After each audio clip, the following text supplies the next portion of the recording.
Learning to live by faith. George Mueller, an evangelist, preacher, and missionary in England during the early 1800s, is best known for his rare faith and implicit trust in God to provide for his daily needs as he worked taking care of thousands of orphans.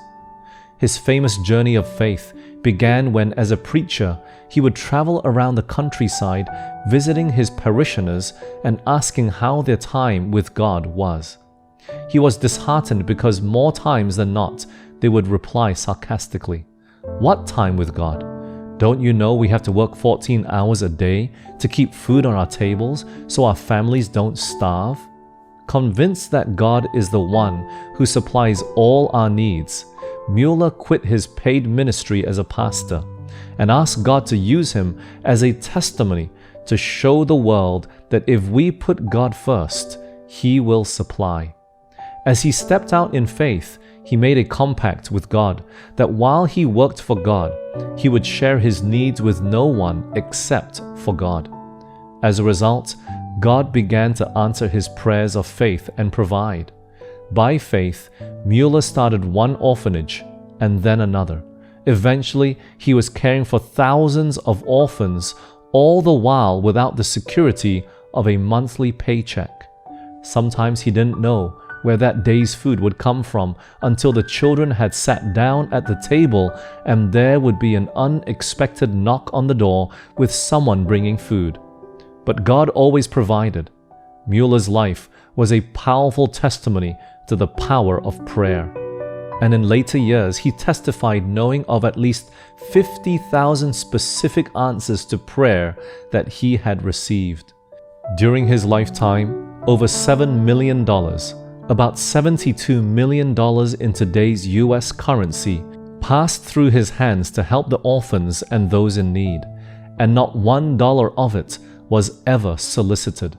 It all came in answer to prayer. When asked about his secret to power in prayer, Mueller responded, "There was a day when I utterly died," and as he spoke, he bent lower until he almost touched the floor. I died to George Mueller, his opinions, preferences, tastes, and will, died to the world, its approval or censure, died to the approval or blame even of my brethren and friends, and since then I have studied only to show myself approved unto God. When George Mueller physically died in 1898, his earthly possessions were valued at around $800. He had truly given all to the cause of Christ. Like George Mueller, we need to test and prove God for ourselves. We need greater faith in daily living. Rather than looking at our limited resources, we need to begin looking at God's unlimited power. Of course, that doesn't mean that we act presumptuously, practice poor stewardship, spend beyond our means, or accumulate huge debt. Rather, it means we learn to move forward in faith when God gives us a vision, knowing that if He's giving the vision, He will also make provision for its accomplishment. Rather than moving forward by faith, too often, like Israel of old, we lament our lack of resources. But the Bible already has one book of Lamentations. Let's not write another. Instead, let's continue the book of Acts, God's Acts. Ellen White writes, "Let none waste time in deploring the scantiness of their visible resources. The outward appearance may be unpromising, but the energy and trust in God will develop resources."